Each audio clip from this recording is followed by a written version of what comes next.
pas peur. Puis il commença à accélérer en voiture. Mon cœur battait à 100 à l'heure. Où va-t-on? Lui demandai-je. Il me jeta un regard pervers et me sourit bizarrement. Puis il me dit, je t'ai dit, n'aie pas peur. Il emprunta les rues de la ville à grande vitesse, puis poursuivit son chemin en passant par l'autoroute. Lorsque nous sommes sortis de la ville, je me suis mis à pleurer. Les souvenirs de mon enfance me revenaient à l'esprit. Et c'est comme ça, hélas, le shaitan, quand il piège quelqu'un, c'est quand il tombe dans le piège qu'il commence à regretter. Et quand nous, on met en garde, comme là maintenant, on est en train de mettre en garde contre cette mixité et ce mélange sur le net et cette isolation, les gens ne nous écoutent pas. Quand ils nous écoutent, quand elle est enceinte, quand elle doit avorter, quand son cœur il est brisé, quand lui il en peut plus, il sait plus comment se séparer d'elle. C'est maintenant qu'on nous écoute, pas quand on prévient. On n'écoute qu'à la fin, une fois que le mal est fait. Lorsque nous sommes sortis de la ville, je me suis mis à pleurer. Les souvenirs de mon enfance me revenaient à l'esprit. Lorsque je vivais chez mes parents, j'étais si naïf et si chaste. Je me suis souvenu quand Ghanem était venu me demander en mariage, quand j'étais en robe blanche, ma nuit de noces. Est-ce que tous ces souvenirs seront souillés par ce jour d'aujourd'hui? Je me suis mis à pleurer en sanglots. C'est à cause de moi, c'est moi la fautive.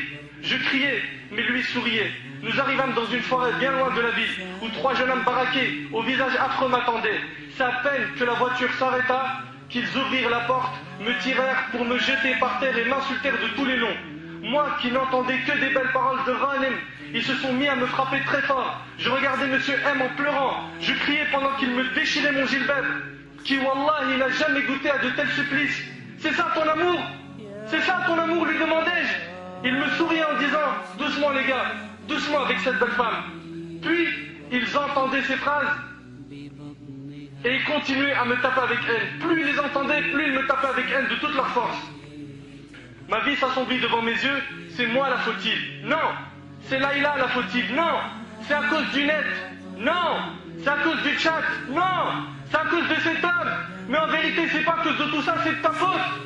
J'ai délaissé ma prière et mes obligations face à Allah. Je me suis souvenu de ma fille Fatima.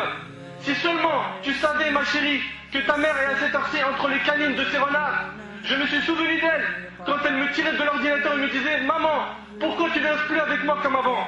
Pourquoi tu ne parles plus avec moi? Je me suis souvenu également de Ghanem lorsqu'il me disait, pourquoi tu changeais Samira? Pourquoi ton charmant sourire est devenu absent? Je me suis souvenu de mon fils Mourad qui pleurait quand il avait faim alors que je n'étais plus là pour lui. Je me suis souvenu de l'ordinateur, de l'Adel quand il disait Hayya ala salah, Hayya ala al-falah, alors que j'étais toujours préoccupé, ne répondant plus à l'appel d'Allah. Aujourd'hui je récolte ce que j'ai semé. J'ai perdu ma chasteté, ma pudeur et ma fierté. Je ne suis plus la femme que le prophète sallam a décrit quand il a décrit la femme pieuse en disant, le croyant ne bénéficie d'un bien après la piété que d'une bonne épouse.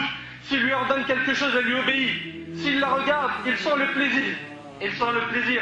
S'il lui fait jurer par le nom d'Allah, elle satisfait son serment. Et s'il s'absente, elle garde son honneur et son argent, rapporté par l'Ibn Majah. Il est où ton honneur, ma sœur? Il est parti. Et là, je me suis mis à crier devant tous ces hommes. Pardonne-moi, Ghanem! Pardonne-moi! Je ne te mérite pas! Pardonne-moi, ma chère Fatima! Pardonne-moi, Mourad! J'entendais sa voix me dire, maman, maman! Depuis cet instant-là, je me suis juré que j'allais faire un grand retour vers Allah. Oh Allah, je suis Samira la repentante, accepte mon repentir. À tous ceux qui lisent ou écoutent mon histoire, ou la ressentent, faites-moi des doigts pour qu'Allah me pardonne. Je me suis remémoré la parole d'Allah dans Sourate An-Naml où Allah dit أَمَّنْ يُجِيبُ الْمُضْطَرُّ إِذَا دَعَاهُ وَيَكْشِفُ السُّوءَ وَيَجْعَلُكُمْ خُلَفَاءَ الْأَرْضِ. N'est-ce pas lui qui répond à l'angoissé? C'est Allah qui répond à l'angoissé quand il l'invoque et qui enlève le mal et qui vous fait succéder sur la terre.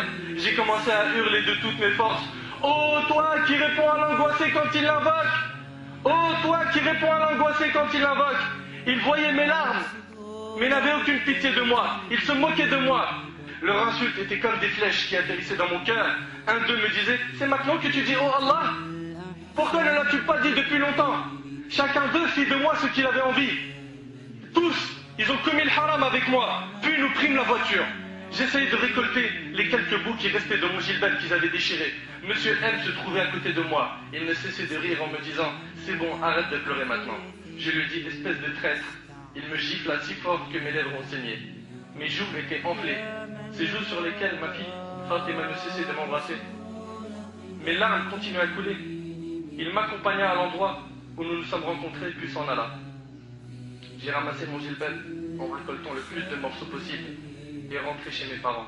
Je n'arrivais même pas à marcher à cause de la douleur que je ressentais à mes jambes. Je me suis précipité vers la salle de bain, j'ai lavé mon visage et me suis regardé dans le miroir. Je ne m'étais jamais vue aussi écœurante que ce jour-là. Les marques des gifles étaient remarquables.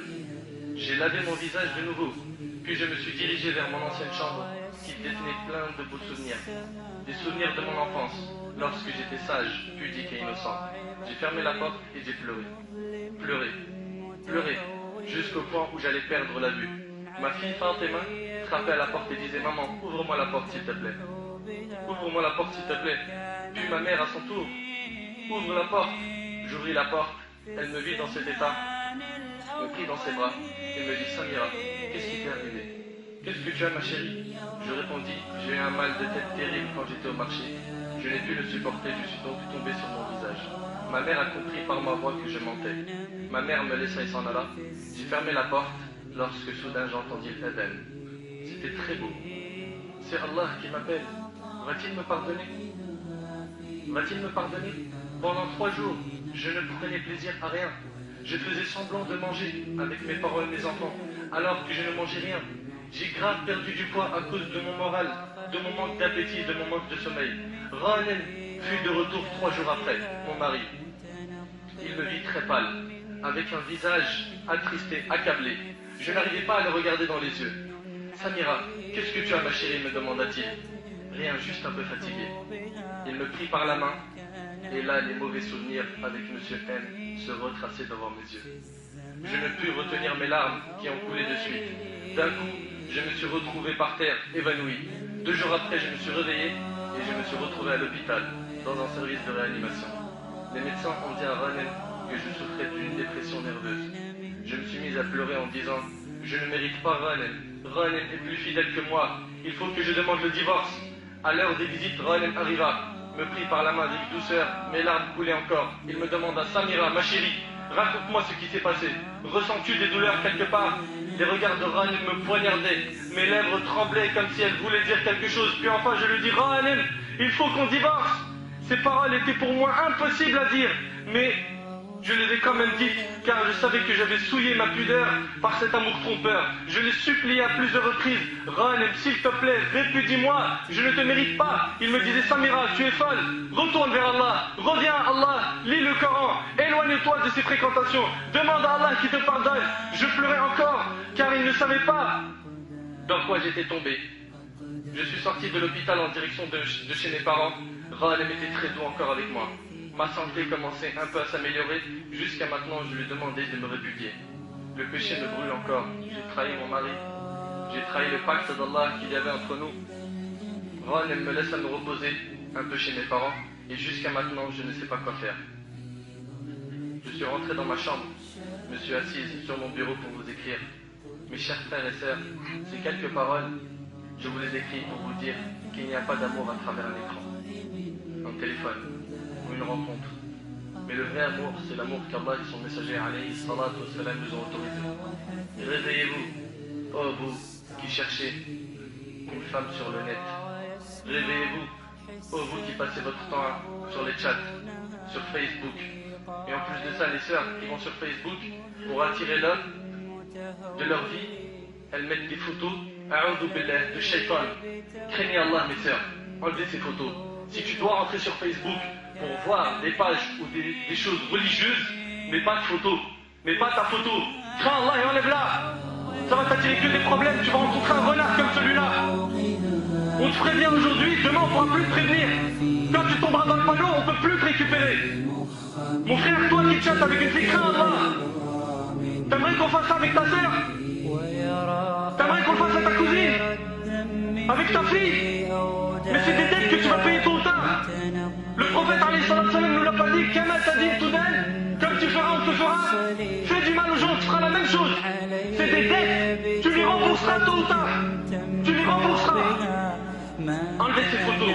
N'allez pas dedans si vous voulez chatter. Si vous voulez vous instruire dans la religion, le mieux même c'est d'éviter ces trucs-là. Parce que tôt ou tard, tu peux tomber dans dans les filets de Satan. Tout ça, c'est des filets de Satan. MSN et tout ça. Combien sont nombreux les divorces, les problèmes de famille, voire même les problèmes moraux qu'il y a eu à cause du net et du téléphone. Je m'adresse à tous ceux qui ont écouté mon histoire, dit Samira. Je vous en supplie, dites, oh Allah, pardonne à Samira pour ce qu'elle a fait. يا من يرى يا من